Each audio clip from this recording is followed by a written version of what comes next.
Olá! Hoje vamos direto ao ponto com um tema essencial para quem mira a magistratura: responsabilidade civil do Estado. Um assunto denso, cheio de nuances, mas olha, fundamental nas provas. Com certeza. É aquele tema que sempre aparece, né? Seja na prova objetiva, discursiva, oral, não tem como fugir. Exato. E a ideia aqui é fazer uma revisão bem focada, sabe? Usando os materiais preparatórios que a gente tem, vamos, assim, garimpar os conceitos-chave, os artigos que não podem faltar. E a jurisprudência mais relevante, né? Aquilo que os tribunais superiores vêm decidindo e que as bancas adoram cobrar. O detalhe que faz a diferença. Isso. Pensando exatamente no que costuma cair. Então, bora mergulhar nesse universo. Vamos lá. A responsabilidade do Estado, no fundo, é a concretização da ideia de que o poder público não é absoluto, né? Ele tem deveres e, se causar dano, precisa reparar. Perfeito. E, começando pelo básico do básico, o que a gente entende, conceitualmente, por responsabilidade civil do Estado? Bom, de forma bem direta, é a obrigação que o Estado tem, e aí, quando a gente fala Estado é no sentido amplo, tá? União, Estados, municípios, Distrito Federal e também as autarquias, fundações públicas. Entendi. O Estado lato sensu. Exatamente. É a obrigação dessas entidades de indenizar os danos que seus agentes, agindo nessa qualidade, isso é importante, causam a terceiros.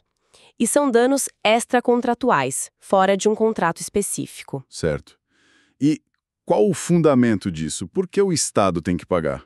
O fundamento principal, que a doutrina mais aponta, é o princípio da igualdade perante os ônus e encargos sociais.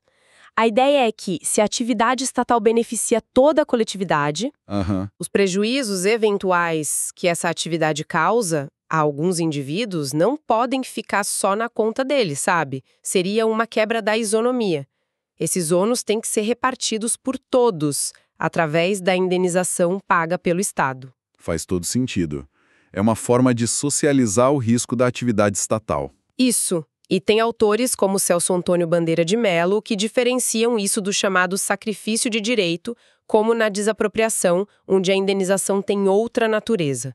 Aqui na responsabilidade civil, o dano é, em regra, inesperado, ilícito ou, mesmo lícito, anormal. Você tocou num ponto interessante. Atos lícitos.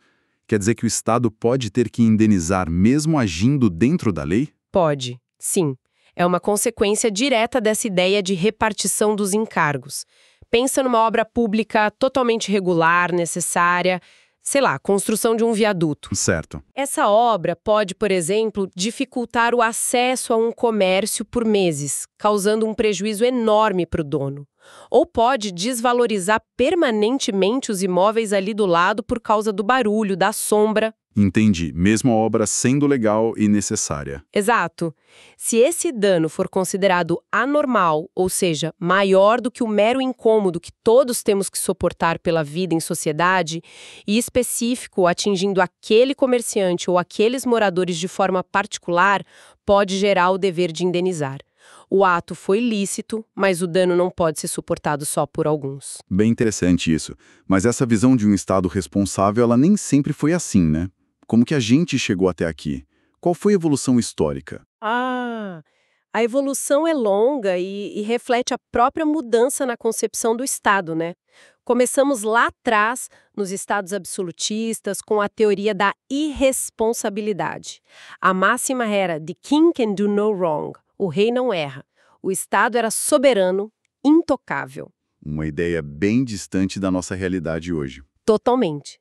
E felizmente essa teoria nunca chegou a vigorar de fato no Brasil republicano. Era incompatível com a própria ideia de república e de direitos individuais. Ok, superamos a irresponsabilidade. E depois? Depois, com o advento do Estado liberal, das ideias de separação de poderes, direitos individuais, veio a teoria da responsabilidade subjetiva. Foi um avanço enorme. O Estado podia ser responsabilizado, sim. Mas tinha um porém. Exato. O porém era a necessidade de comprovar a culpa.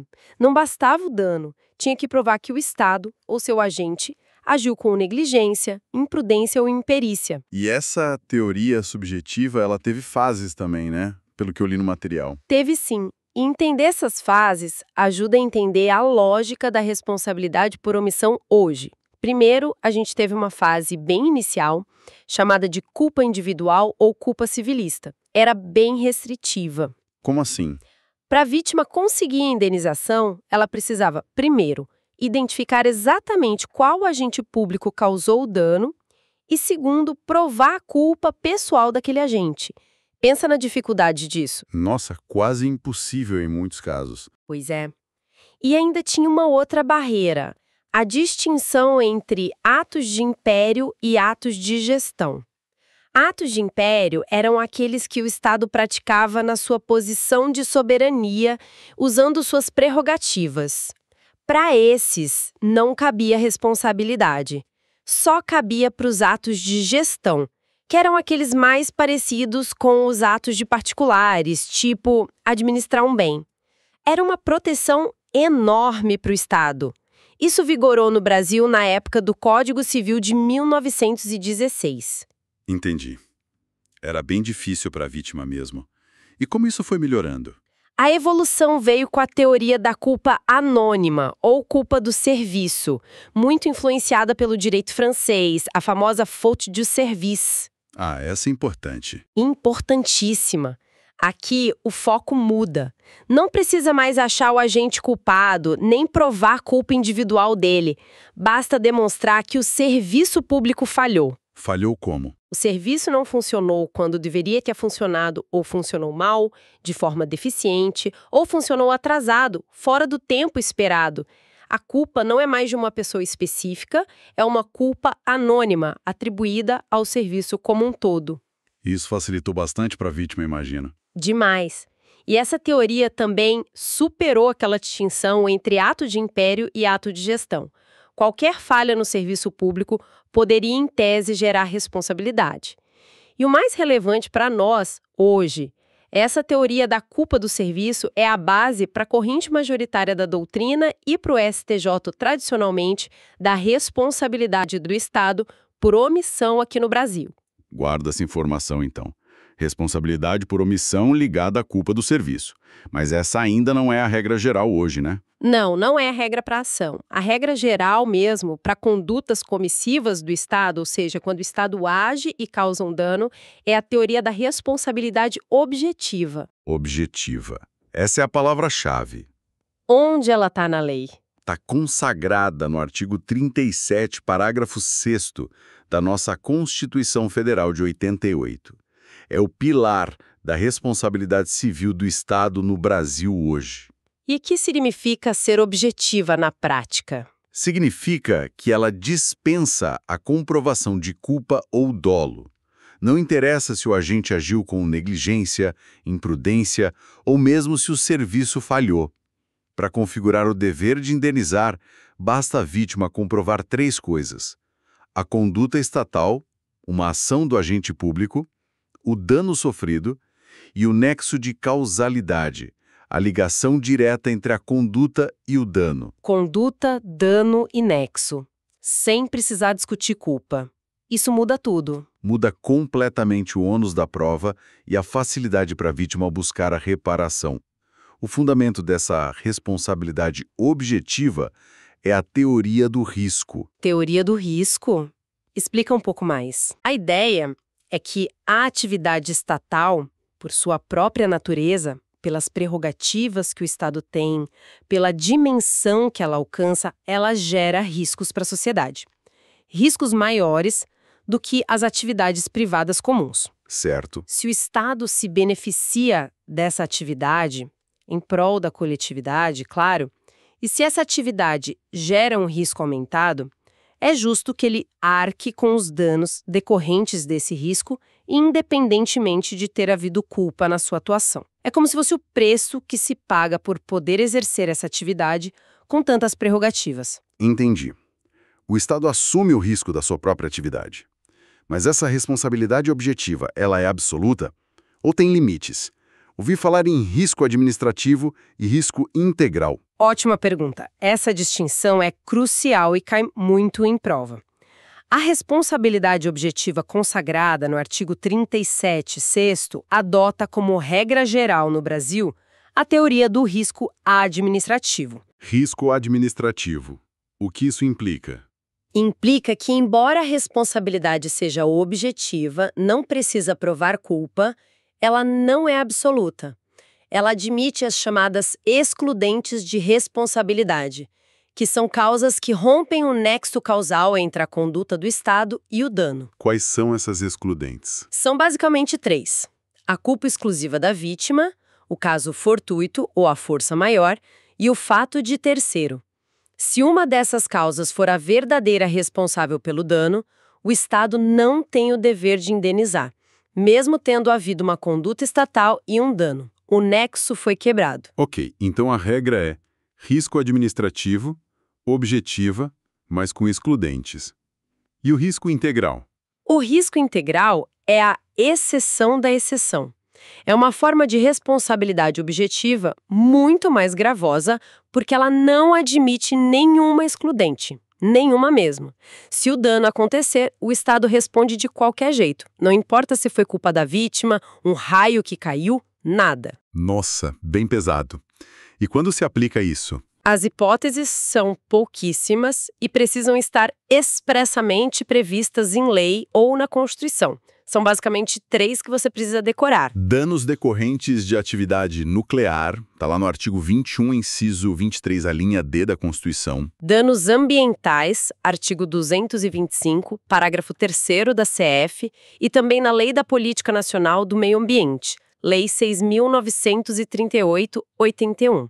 A responsabilidade ambiental é objetiva na modalidade de risco integral. Danos causados por atos terroristas, atos de guerra ou eventos semelhantes a bordo de aeronaves brasileiras, está numa lei específica, a Lei 10.744 de 2003. Entendi. Nuclear, ambiental e terrorismo em aeronaves. Fora isso, a regra é risco administrativo. Pode ir tranquilo nessa linha. E um ponto que o material destaca. Cuidado para não confundir a responsabilidade do Estado com o seguro obrigatório de veículos, o SPVAT, que antigamente era o DPVAT. Aquilo é um seguro privado, compulsório, não tem a ver com a responsabilidade civil do Estado por acidente de trânsito, que segue a regra geral. boa dica. Voltando para o risco administrativo, então.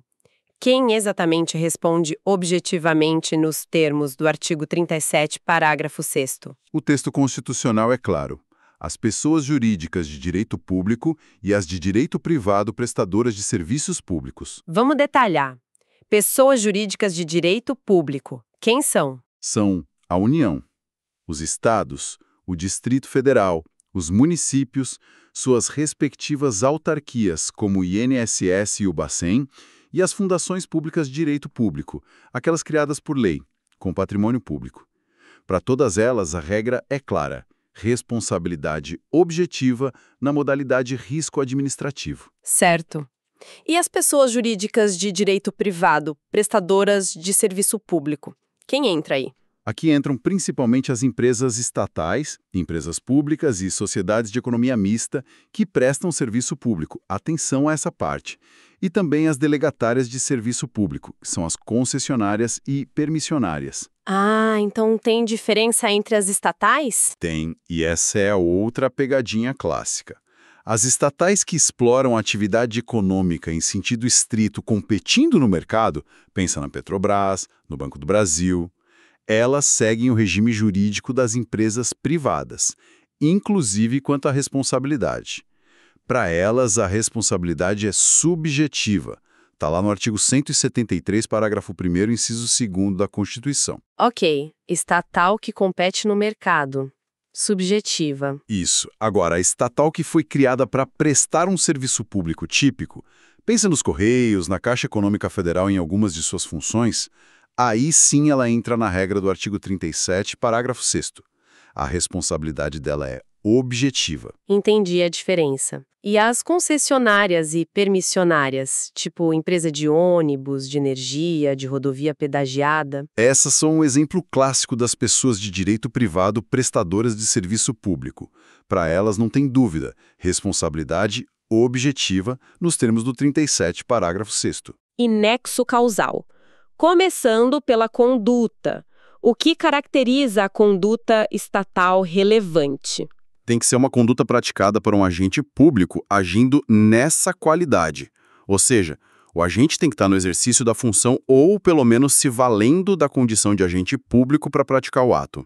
E se o agente extrapolar suas funções? Agir além do que podia? Mesmo assim, o Estado pode responder. É a chamada teoria da imputação volitiva ou teoria do órgão. O agente é visto como parte do próprio Estado. Se ele estava investido na função, mesmo que atue irregularmente contra as ordens, o ato é imputado ao Estado. O STJ tem jurisprudência nesse sentido, como no RESP 866-450, que o material cita. O que importa é a aparência, a condição de agente público. Entendi. E vale para qualquer tipo de ato? Lícito? Ilícito? Sim, como a gente já comentou, a responsabilidade objetiva pode decorrer tanto de atos ilícitos, uma abordagem policial violenta, um erro médico em hospital público, quanto de atos lícitos que causem dano anormal e específico, a obra pública que desvaloriza imóveis. O STF já pacificou isso. Tem os detalhes sobre a conduta que o material destaca como pontos de atenção. Por exemplo, funcionário de fato versus usurpador de função. Isso é importante.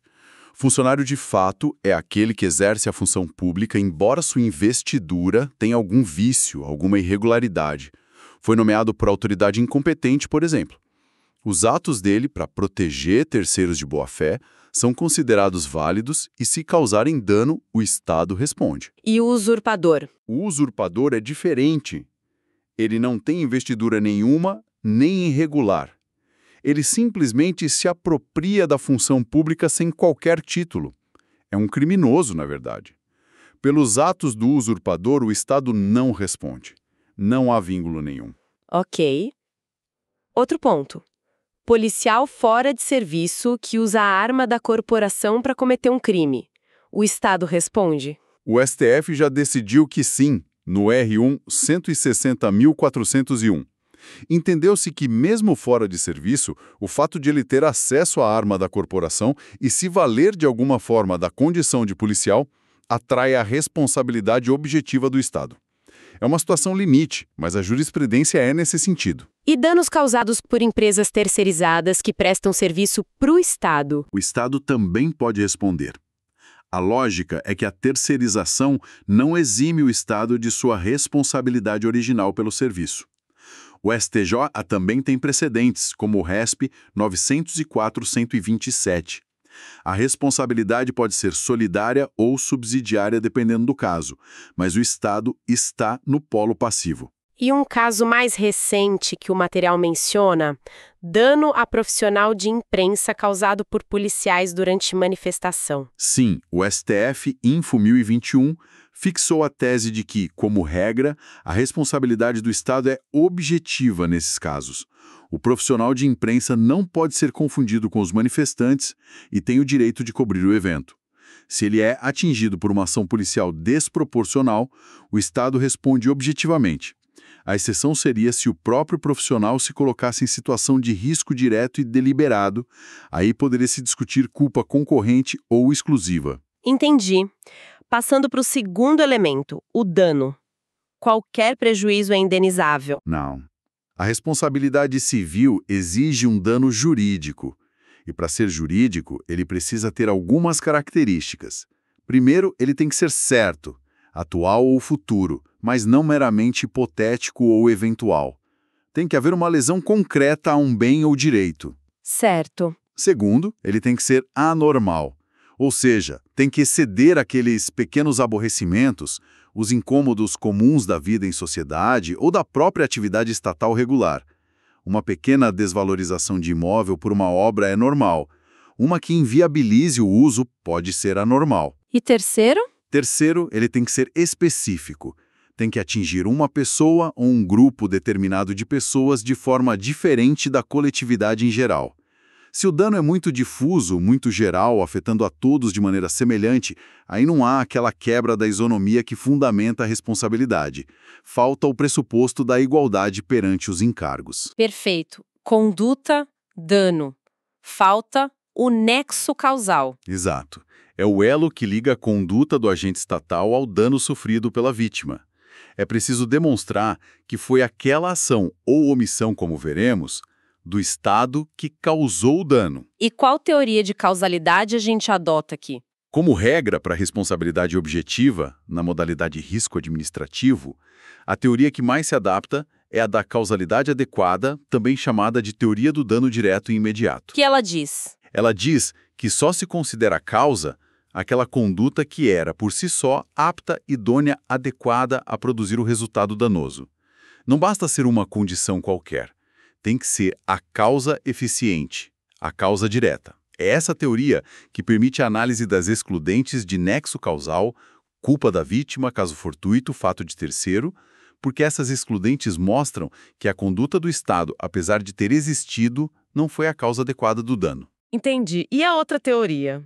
A da equivalência das condições.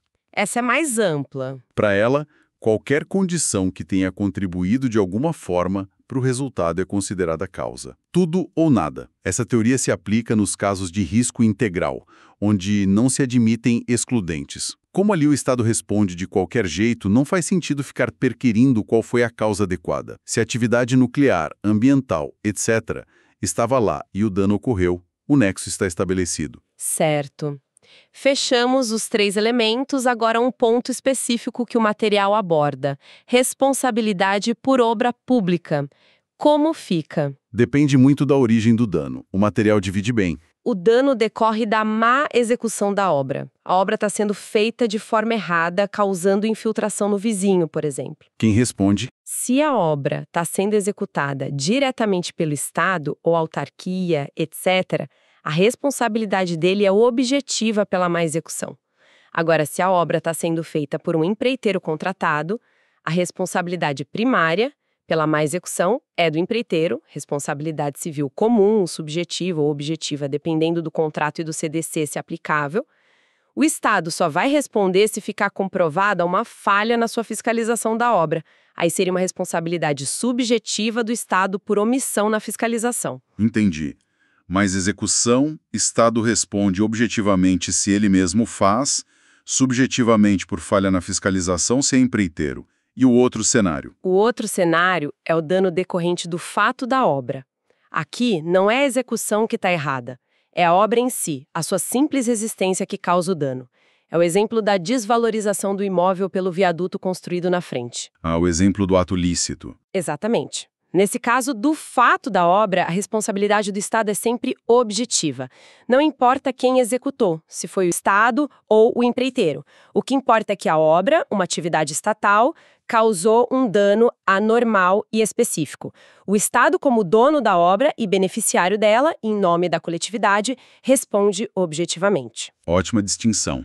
Dano pela má execução versus dano pelo fato da obra. Isso clareia bastante. Ajuda muito na hora da prova. Agora sim, vamos entrar naquele ponto que você mencionou, que era controverso, a responsabilidade por omissão, quando o Estado não age e por causa disso um dano acontece. Qual teoria se aplica aqui? Aqui o debate foi e ainda é, em certa medida, intenso. Por muito tempo, a posição dominante na doutrina e principalmente a jurisprudência mais antiga do STJ defendia que a responsabilidade do Estado por omissão seria subjetiva. Subjetiva, mas a regra não é objetiva? Nessa qualidade, causarem danos a terceiros estaria se referindo a uma conduta comissiva, a um fazer. A omissão seria uma categoria diferente. E aí, para responsabilizar o Estado pela omissão, buscaram fundamento naquela teoria francesa. A faute du service. Exatamente, a culpa do serviço. Para essa corrente, o Estado só responderia por omissão se ficasse demonstrado que o serviço público deveria ter agido e não agiu, ou agiu mal ou agiu atrasado.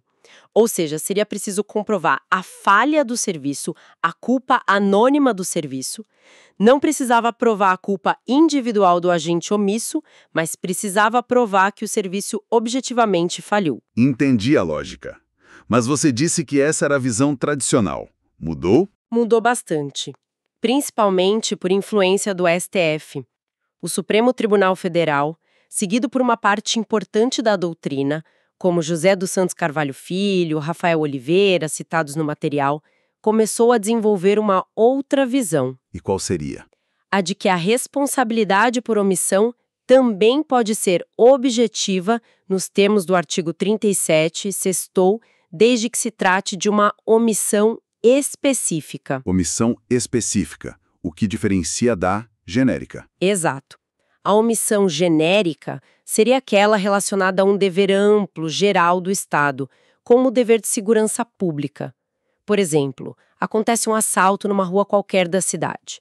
O Estado tem o dever genérico de dar segurança, mas seria inviável responsabilizá-lo objetivamente por todo e qualquer crime que acontece.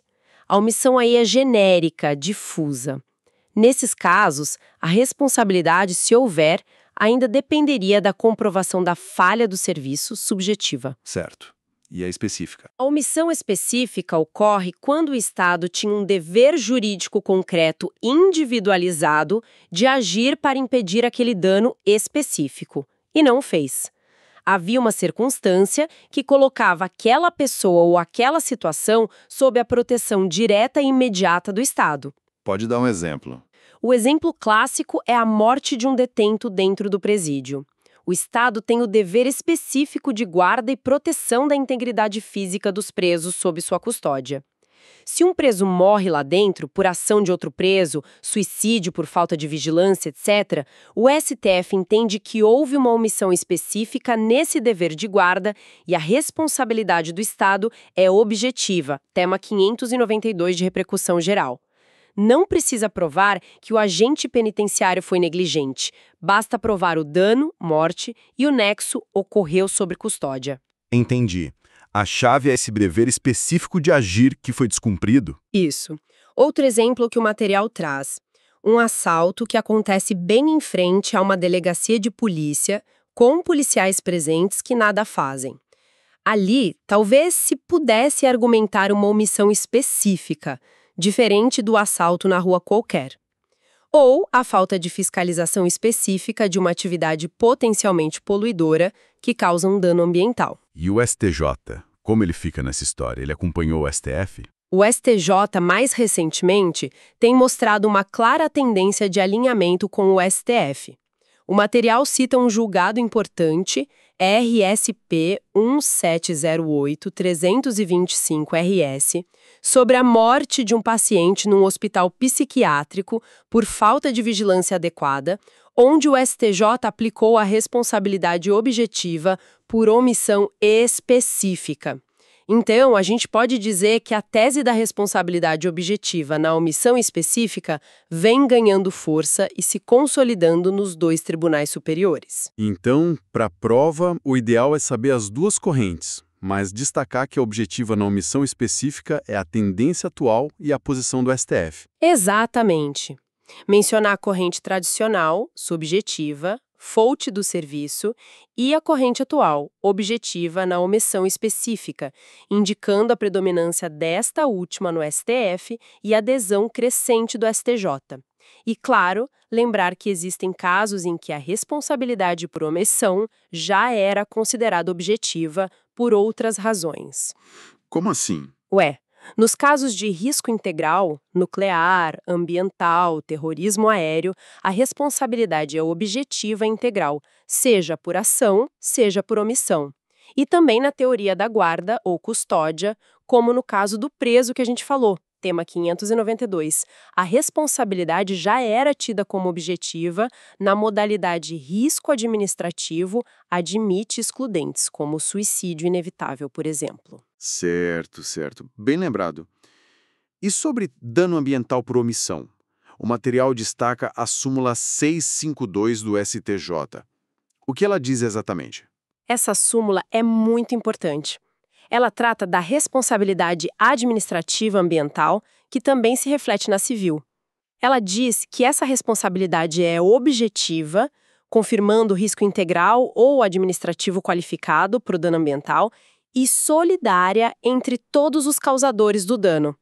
Isso inclui o poluidor direto e também o Estado que se omitiu no dever de fiscalizar. Ok. Objetiva e solidária. Isso. Mas aí vem o detalhe crucial da súmula. Embora a responsabilidade seja solidária, A execução dessa responsabilidade contra o ente público, o Estado omisso, é subsidiária. Subsidiária. O que significa? Significa que, na prática, primeiro você tem que tentar cobrar a reparação do poluidor direto, a empresa, a pessoa física.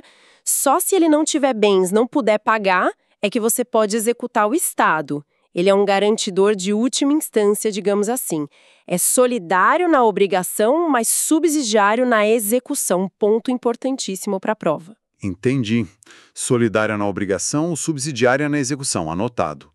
Agora vamos voltar para aquelas pessoas jurídicas de direito privado, prestadoras de serviços públicos. A gente já diferenciou as estatais econômicas das prestadoras de serviço. Foco agora nas delegatárias, as concessionárias e permissionárias. Perfeito. Para elas, como a gente disse, a regra do artigo 37, parágrafo 6º, se aplica em cheio. Responsabilidade objetiva. E o STF, no RE 591-874, um leading case, deixou claro que essa responsabilidade objetiva vale tanto para os usuários do serviço público quanto para os não usuários que sejam afetados pela prestação do serviço. Como assim não usuários? Pensa numa concessionária de rodovia. A responsabilidade dela é objetiva se um carro de um usuário que pagou pedágio bate num buraco. Mas também é objetiva se um pedestre que mora ali perto for atropelado por um veículo na rodovia por falta de sinalização adequada, ou se um objeto que caiu de um caminhão na pista e a concessionária não retirou causa um acidente com alguém que nem ia pagar pedágio. Atingiu alguém em razão do serviço. Responde objetivamente. Entendi. E o STJ tem exemplos de casos em que a concessionária foi responsabilizada? Vários. O material cita acidentes causados por animais soltos na pista, objetos deixados na via, buracos, atropelamentos por falta na segurança da via.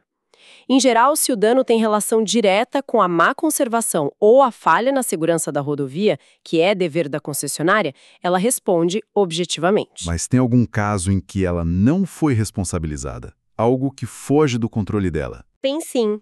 E é um julgado importante, RESP 1872260, Info 752 do STJ, que o material destaca, foi um caso de roubo à mão armada dentro da rodovia pedagiada. O STJ entendeu que isso seria um fato de terceiro que rompe o nexo causal com o serviço concedido, conservação e operação da via. Seria um fortuito externo, algo estranho à atividade da concessionária. Ela não tem como garantir a segurança pública contra crimes comuns. Ah, interessante essa distinção. Roubo na rodovia é igual ao fortuito externo, não responde. Isso. Mas cuidado, o mesmo STJ, em outro caso, RESP 598356, Info 901, responsabilizou uma concessionária por furto de um caminhão que estava parado no pátio de uma balança da rodovia que era administrado por ela. Ué, mas não é crime também? Qual a diferença? A diferença, segundo o STJ, é que ali no pátio da balança, a concessionária tinha um dever específico de vigilância e guarda dos veículos que estavam parados ali para pesagem obrigatória. A omissão nesse dever específico de vigilância configurou a responsabilidade. Não era um mero crime aleatório na pista, era uma falha em um dever de custódia, dentro de uma área sob responsabilidade direta dela. Percebe a nuance da omissão específica aqui também? Percebo. É o dever específico que faz a diferença. E se a concessionária for condenada a pagar uma indenização enorme e não tiver dinheiro? Quebra. Aí entra a responsabilidade do poder concedente, ou seja, do Estado. União, Estado-membro, município, que delegou aquele serviço. A posição que prevalece na doutrina e que é cobrada em concursos como o CESP é que o Estado tem uma responsabilidade subsidiária pelos danos causados pela concessionária. Subsidiária de novo. Ou seja, primeiro cobra da concessionária. Se ela não pagar... Aí a vítima pode cobrar do Estado. Ele garante a solvência da indenização no final das contas. Entendido. Já que falamos de fortuito externo e fato de terceiro, vamos só recapitular rapidinho as excludentes de responsabilidade que valem para o risco administrativo. Claro, é fundamental ter isso na ponta da língua. São 3 grupos. 1. Culpa da vítima. Se o dano foi causado por culpa exclusiva da própria vítima, o Estado não responde nada. O nexo causal com a conduta estatal foi totalmente rompido.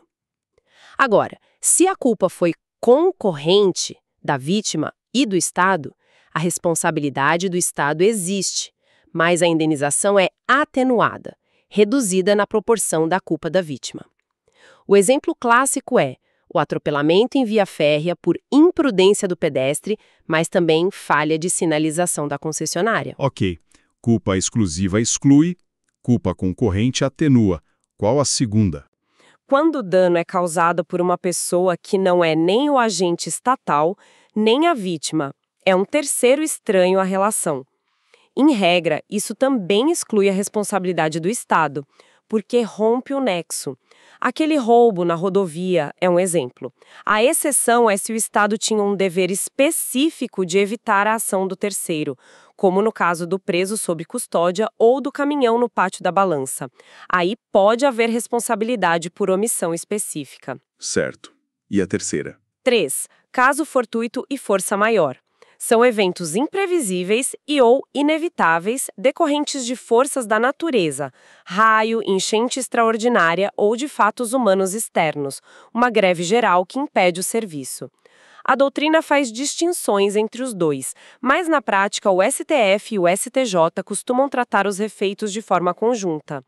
Ambos excluem a responsabilidade por romperem o nexo causal. E tem aquela distinção importante dentro do caso fortuito força maior, né? Interno versus externo. Fundamental. Isso o material bate bastante na tecla. O fortuito interno é aquele evento que, embora imprevisível em certo grau, está relacionado aos riscos inerentes da própria atividade ou serviço prestado pelo Estado. Por exemplo, o rompimento inesperado de uma adutora antiga da companhia de água. Isso é um risco da atividade dela. O fortuito interno não exclui a responsabilidade objetiva. Ah, não exclui. Não, porque faz parte do risco que o Estado assumiu ao prestar aquele serviço. Já o fortuito externo é aquele evento totalmente estranho à atividade, que não tem nenhuma relação com os riscos normais dela. É o raio que cai e danifica uma rede elétrica ou o roubo à mão armada na rodovia. O fortuito externo, sim, exclui a responsabilidade objetiva porque rompe completamente o nexo. Perfeito. Fortuito interno não exclui, fortuito externo exclui. Ótimo. Agora vamos para a segunda parte do artigo 37, parágrafo 6º. Depois que o Estado indeniza a vítima, ele pode cobrar do agente público que causou o dano o direito de regresso. Pode e deve, se houver os requisitos. O finalzinho do parágrafo 6º diz: assegurado o direito de regresso contra o responsável nos casos de dolo ou culpa. Ah, então a chave aqui é dolo ou culpa. Exatamente. Enquanto a responsabilidade do Estado perante a vítima é, em regra, objetiva, a responsabilidade do agente público perante o Estado, na ação regressiva, é subjetiva. O Estado, para conseguir reaver o dinheiro que pagou a vítima, vai ter que abrir um processo administrativo ou judicial contra o agente e comprovar que ele agiu com dolo, intenção ou culpa, negligência, imprudência ou imperícia. Entendi. Para o agente responder, tem que ter culpa ou dolo provado. Isso mesmo. E a prescrição dessa ação de regresso? O Estado tem prazo para cobrar do agente. Esse ponto parece bem complexo no material com várias decisões do STF. É um ponto nevrálgico, cheio de idas e vindas e teses de repercussão geral. Vamos tentar organizar o que o STF definiu baseado no que o material traz. 1. Primeiro, a regra geral. Ação de ressarcimento ao erário, fundada em ilícito civil comum, praticado pelo agente, por exemplo, um acidente de trânsito que ele causou com a viatura por imprudência. Nesse caso, o STF decidiu, tema 666 de repercussão geral, no Ré 669.069, que a pretensão de ressarcimento é prescritível. Aplica-se o prazo geral de 5 anos do Decreto 29.103,32. Ok. Ilícito civil comum igual prescritível em 5 anos. Isso. Agora o cenário muda se o ato do agente for qualificado como ato de improbidade administrativa que causa dano a erário. Certo. Se o ato de improbidade for doloso, com intenção de lesar o erário ou violar princípios, o STF decidiu, tema 897, no RE 852475, que a pretensão de ressarcimento é imprescritível. É aquela exceção que está lá no artigo 37, parágrafo 5º da Constituição. Improbidade dolosa com dano igual imprescritível. Exato. Mas e se o ato de improbidade fosse culposo, na forma que existia antes da reforma da Lei de Improbidade pela Lei 14.230/21? A jurisprudência entendia que, nesse caso, a pretensão de ressarcimento era prescritível também em 5 anos. Hoje, a improbidade culposa praticamente deixou de existir para fins de condenação, mas é bom saber como era. Ok. Culposa era prescritível. E tem mais uma situação que o STF analisou. Ressarcimento baseado em decisão de Tribunal de Contas. Sim, importantíssimo. O STF, tema 899, no RE 636886, decidiu que a pretensão de ressarcimento fundada em decisão de Tribunal de Contas também é prescritível. Ué, mas o TCU não apura dano erário.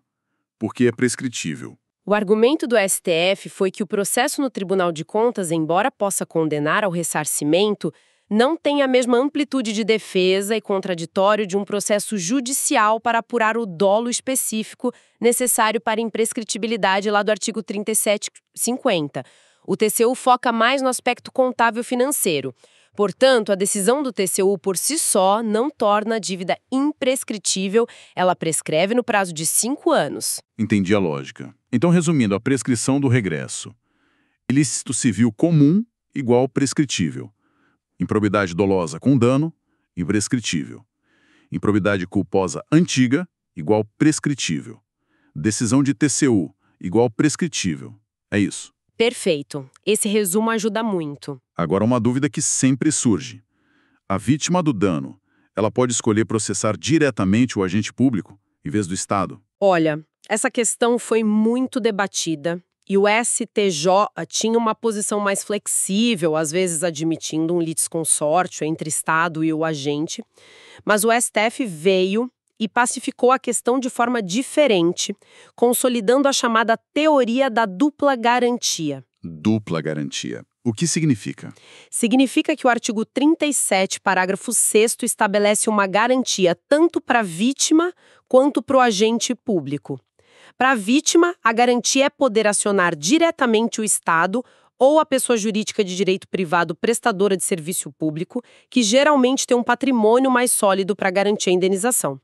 Para o agente, a garantia é que ele só poderá ser responsabilizado em ação regressiva, movida pelo Estado, e apenas se comprovado o seu dolo ou culpa. E a consequência prática disso? A consequência, segundo o STF, firmado em diversos julgados, como o RE 1023.633 e o RE 327.094, que o material deve mencionar, é que a ação indenizatória fundada na responsabilidade objetiva do 37, sexto parágrafo, deve ser proposta exclusivamente contra a pessoa jurídica, Estado ou delegatária, não cabe acionar diretamente o agente público com base nessa responsabilidade objetiva. Então a vítima não tem escolha, é sempre contra o Estado ou a PJ. Pela tese do STF, sim. Isso protege o agente de ações diretas, talvez movidas por perseguição, e garante que a discussão sobre dolo ou culpa ocorra apenas no momento do regresso. A posição do STJ, que admitia o litisconsórcio, acabou perdendo relevância prática diante da firme posição do STF. Entendido. Teoria da dupla garantia. Ação só contra a pessoa jurídica. E o prazo prescricional para essa ação de regresso do Estado contra o agente, ele começa a contar quando? Outro ponto importante destacado: o prazo começa a correr a partir da data em que o Estado efetivamente paga a indenização à vítima. É a partir do desembolso que nasce a pretensão do Estado de ser ressarcido pelo agente causador do dano. Faz sentido. Falando em processo, tem outra questão processual relevante: a denunciação da lide. O Estado, quando é processado pela vítima, pode chamar o agente público para dentro do mesmo processo. Olha, juiz, se eu for condenado, esse agente aqui é que foi o culpado. Já condena ele também a me ressarcir. Essa é uma questão clássica de processo civil aplicada ao direito administrativo. O Código de Processo Civil, artigo 125, segundo, prevê a denunciação da lide para aquele que estiver obrigado, por lei ou contrato, a indenizar em ação regressiva o prejuízo do que for vencido no processo. Parece que se encaixa, né? Parece. Mas tem alguma restrição. Tem. A jurisprudência, principalmente o do STJ e a doutrina majoritária, entendem que depende do tipo de responsabilidade do Estado que está sendo discutida no processo principal, o da vítima contra o Estado. Como assim? Se a responsabilidade do Estado discutida for objetiva, regra geral, baseada no risco, não cabe a denunciação da lide ao agente. Por quê? Porque a denunciação introduziria no processo principal a discussão sobre a culpa ou dolo do agente, que é requisito para o regresso, responsabilidade subjetiva. Isso ampliaria o objeto da lide original, que era só sobre conduta dano e nexo, objetiva, e acabaria atrasando a resposta para a vítima, que tem direito a uma solução mais rápida, baseada na responsabilidade objetiva. Seria processualmente inconveniente. Entendi.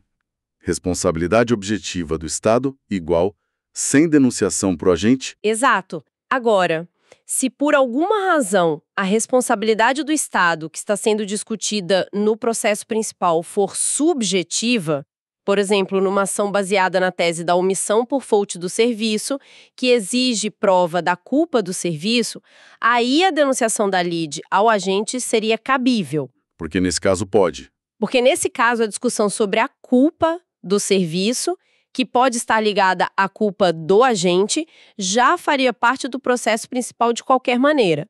Trazer o agente para discutir sua culpa pessoal não introduziria um fundamento totalmente novo e não causaria o mesmo tumulto processual.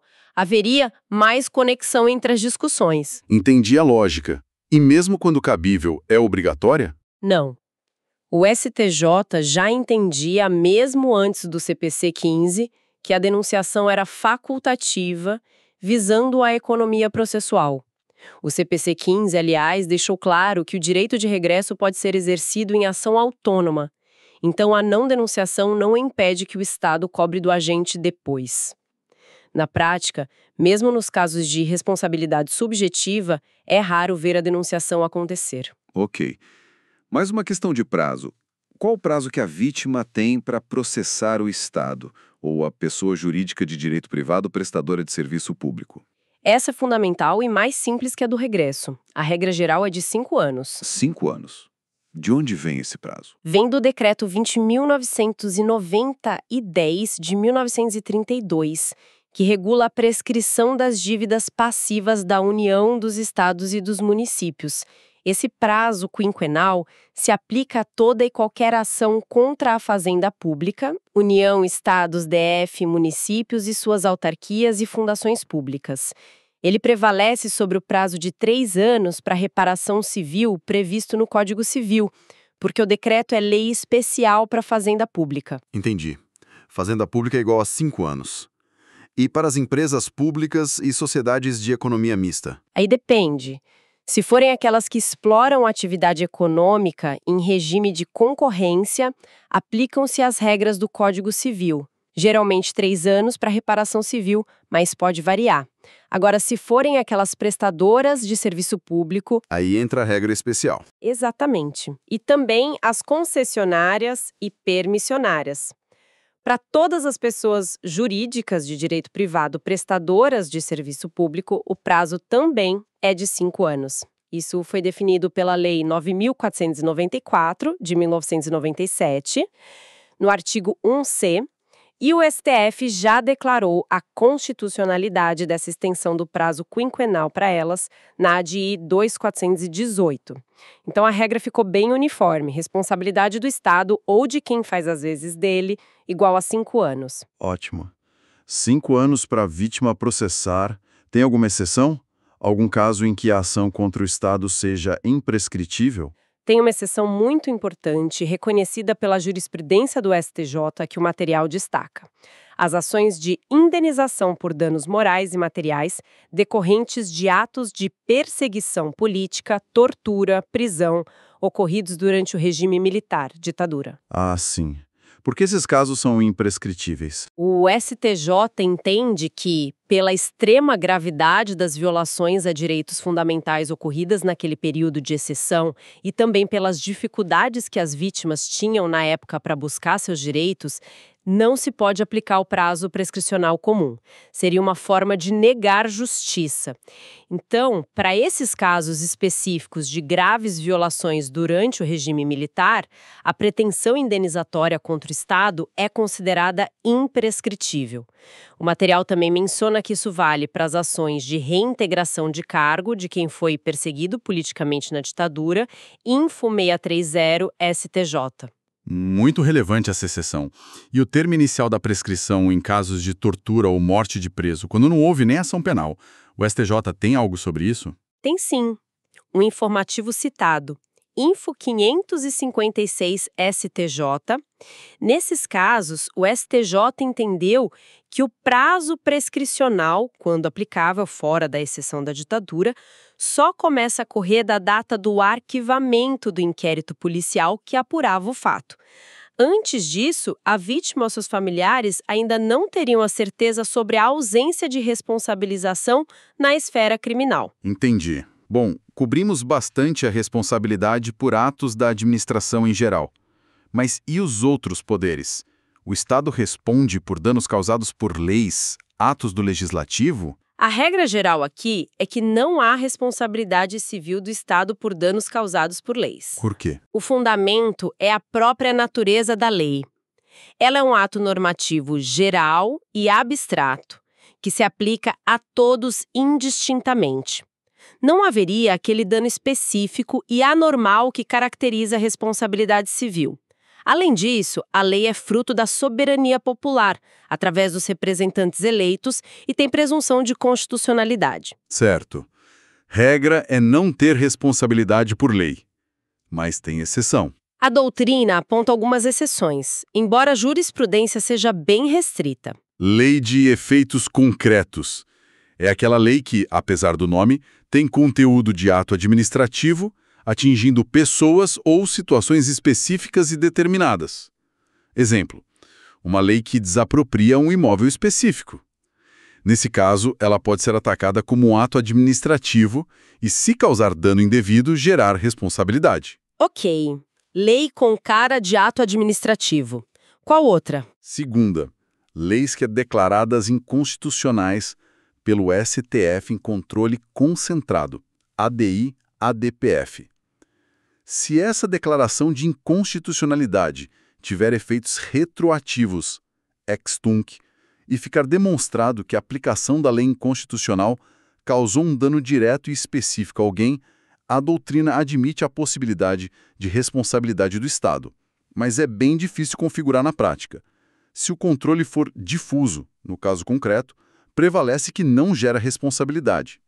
E se o STF modular os efeitos da declaração para frente, ex nunc, aí afasta a responsabilidade por danos passados. É uma hipótese bem específica mesmo, e omissão legislativa, se o Congresso não faz uma lei que deveria fazer. Aí é mais controverso ainda. A responsabilidade por omissão legislativa é muito difícil de ser reconhecida. Talvez pudesse ser cogitada em casos muito extremos, como o descumprimento de um prazo constitucional expresso para legislar, ou se houver uma decisão em ação direta de inconstitucionalidade por omissão, ADO, ou mandado de injunção, MI, que reconheça a mora e fixe um prazo. E mesmo assim, o legislativo não cumpra. Mas não temos jurisprudência consolidada admitindo indenização por omissão legislativa pura e simples. Entendi. Responsabilidade por ato legislativo é bem excepcional. E por atos judiciais? Decisões de juízes podem gerar responsabilidade do Estado? A regra geral aqui também é a da irresponsabilidade do Estado por atos judiciais típicos. E qual o motivo? Principalmente por causa da necessidade de garantir a independência e a imparcialidade do judiciário, E também pela existência de um sistema próprio de recursos para corrigir eventuais erros, coisa julgada. Se toda decisão judicial pudesse gerar ação de indenização, o sistema ficaria instável. Certo. Regra é não ter responsabilidade por decisão judiciária. Mas, de novo, imagino que existam exceções. Existem, e algumas estão previstas expressamente na Constituição e na lei. Atos administrativos praticados pelo Poder Judiciário.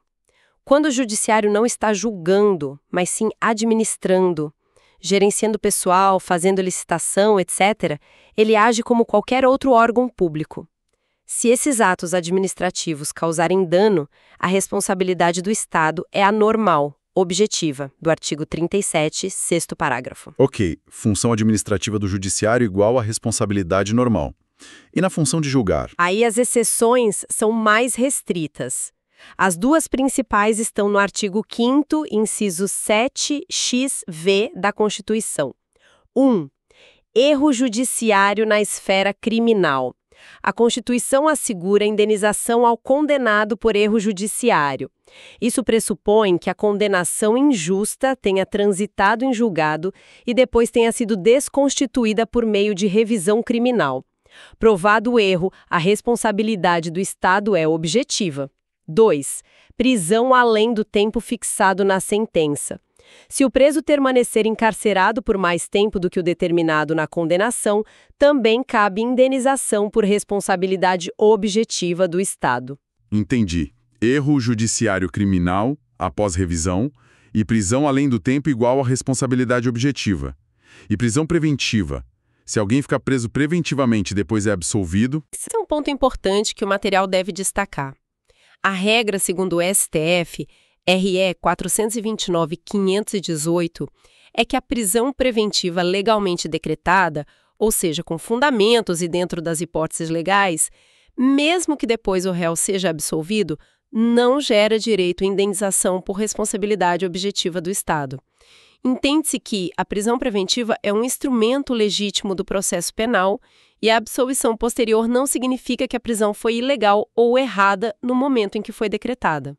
Então, em regra, prisão preventiva seguida de absolvição não dá indenização. Em regra, não. Poderia haver exceção em caso de abuso flagrante e erro grosseiro na decretação, mas a regra geral firmada pelo STF é pela não indenização. E atraso na prestação jurisdicional, a famosa morosidade da justiça. Pode gerar responsabilidade em casos muito excepcionais, se o atraso foi excessivo, injustificado e causar um dano comprovado, mas é bem difícil conseguir. E o juiz? Ele pode ser responsabilizado pessoalmente? Pode, mas a responsabilidade pessoal do juiz por seus atos jurisdicionais é bem restrita e só ocorre em hipóteses específicas previstas no Código de Processo Civil, artigo 143. Se ele agir com dolo ou fraude, ou se recusar, omitir ou retardar sem justo motivo providência que deva ordenar de ofício ou a requerimento da parte. É uma responsabilidade subjetiva e que geralmente é apurada em ação regressiva também. Ok. Fechamos os três poderes. Falta um ator importante que o material aborda bastante. Notários e registradores. Os donos de cartórios. Quem responde pelos erros deles? Esse tema deu o que falar.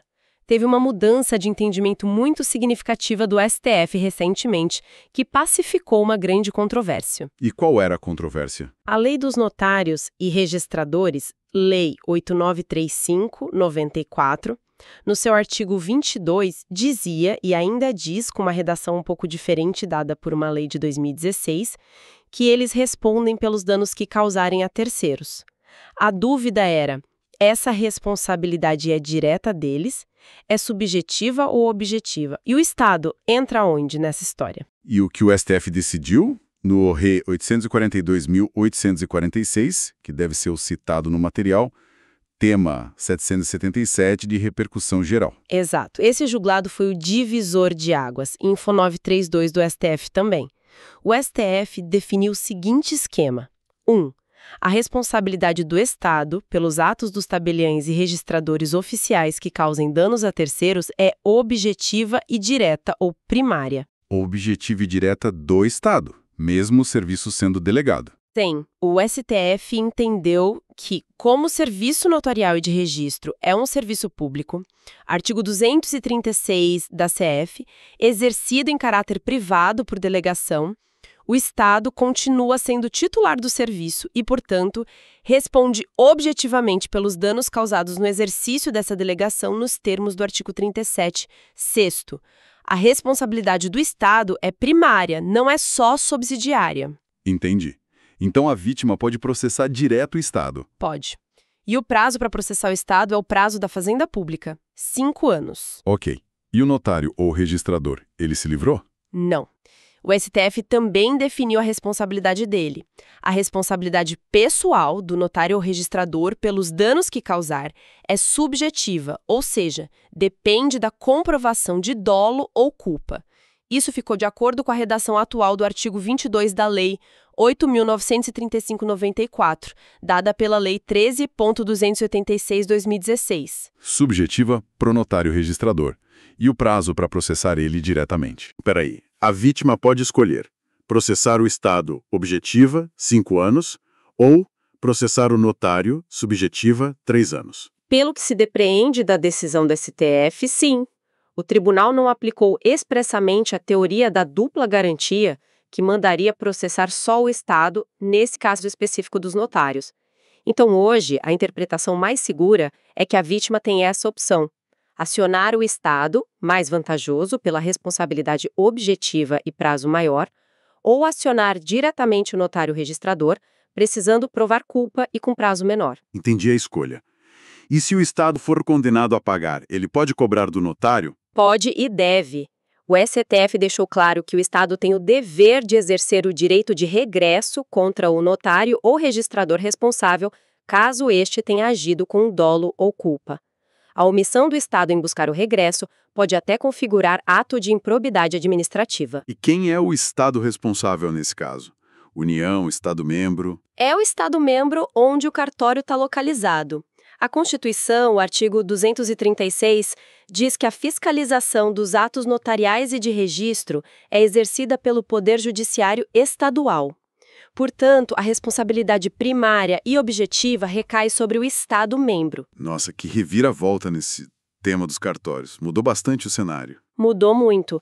Responsabilidade objetiva e direta do Estado, prazo de 5 anos para a vítima acioná-lo, dever de regresso contra o notário, cuja responsabilidade pessoal é subjetiva, com prazo de 3 anos. Tem que ter isso bem claro. Com certeza. Bom, a gente cobriu uma quantidade enorme de informação. Para ajudar quem está naquela fase final de revisão quase na véspera da prova, quais seriam, assim, os pontos de ouro, sabe? Aqueles que a pessoa tem que saber de qualquer jeito sobre responsabilidade civil do Estado. Olha, se fosse para destacar o essencial do essencial, eu diria: A regra geral é a responsabilidade objetiva do Estado, fundada na teoria do risco administrativo, artigo 37, parágrafo 6º. Lembrar dos 3 elementos: conduta, dano específico anormal, nexo causal e das excludentes que rompem o nexo, culpa exclusiva da vítima, caso fortuito ou força maior externo, fato de terceiro. Ok, regra objetiva com excludente. Que mais? Segundo, a questão da omissão, saber da controvérsia, da visão tradicional subjetiva, fonte do serviço, e principalmente da tese atual do STF e STJ de responsabilidade objetiva na omissão específica, quando há dever concreto de agir. Dominar essa diferença entre omissão genérica e específica é crucial. Omissão específica objetiva. Anotado. Terceiro, a teoria da dupla garantia do STF. A ação indenizatória, em regra, é só contra o Estado ou a pessoa jurídica prestadora de serviço público. Não cabe acionar diretamente o agente com base no 37, 6º, e lembrar que a responsabilidade do agente no regresso é subjetiva, dolo ou culpa. Perfeito. Quarto ponto. Quarto, prescrição. A regra geral para a vítima acionar a Fazenda Pública ou delegatária de serviço público é de 5 anos. Decreto 20.910/32 e Lei 9.494/97. Lembrar da exceção de imprescritibilidade para tortura, perseguição no regime militar STJ. e para ressarcimento de improbidade dolosa, STF, e que a pretensão de ressarcimento baseada em decisão de TCU é prescritível, STF. Prescrição de 5 anos como regra e as exceções importantes. E o último ponto de ouro. Quinto, a responsabilidade por atos de notários e registradores. Lembrar que o Estado responde objetiva e diretamente, prazo de 5 anos, e o notário registrador responde subjetivamente, prazo de 3 anos, com o dever de regresso do Estado. Excelente resumo dos pontos cruciais e acho que vale reforçar também a importância de focar nas diferenças, né? Que é onde as bancas gostam de pegar. Exatamente. As pegadinhas estão nas nuances. Risco administrativo versus risco integral. Omissão específica versus omissão genérica. Fortuito interno versus fortuito externo. Responsabilidade objetiva do Estado versus subjetiva do agente no regresso. Prazos prescricionais diferentes, 5 anos para a vítima versus 3 anos para o notário, imprescritível para improbidade dolosa, etc. Responsabilidade de estatal que explora atividade econômica, subjetiva, versus estatal prestadora de serviço público, objetiva. Dominar essas distinções é meio caminho andado para não cair em cilada. E claro, como a gente viu, ficar sempre de olho na jurisprudência mais recente do STF e do STJ, porque o tema é muito dinâmico. Com certeza, foi uma revisão muito completa. Para a gente encerrar, queria deixar uma provocação mais para reflexão mesmo, pensando além da prova. A gente vê o STF e o STJ, em alguns casos, expandindo as hipóteses de responsabilidade objetiva, como na omissão específica ou em danos decorrentes de operações policiais que o material também menciona, a RE 1382159 AGRJ. Isso é importante para proteger mais o cidadão, sem dúvida. Mas até que ponto essa expansão pode ir sem transformar o Estado numa espécie de segurador universal? É uma ótima questão. Onde fica o limite para que o Estado seja responsabilizado por tudo que acontece na sociedade? Exato. Como equilibrar essa busca por maior proteção ao indivíduo com a própria capacidade do Estado de atuar e com a sustentabilidade das contas públicas, né? Porque, no final, quem paga essa conta é a própria sociedade, né? É o grande dilema. Encontrar esse ponto de equilíbrio entre garantir direitos e não inviabilizar a atuação estatal ou onerar demais a coletividade. Uma discussão fundamental para o direito administrativo contemporâneo. Fica aí a reflexão. Com isso, a gente encerra essa nossa análise focada em responsabilidade civil do Estado. Esperamos que essa conversa detalhada ajude a direcionar e aprofundar os estudos de quem está nessa batalha. Com certeza. Foi um prazer discutir esse tema tão relevante. Boa sorte a todos nos estudos e nas provas. Obrigado e até a próxima.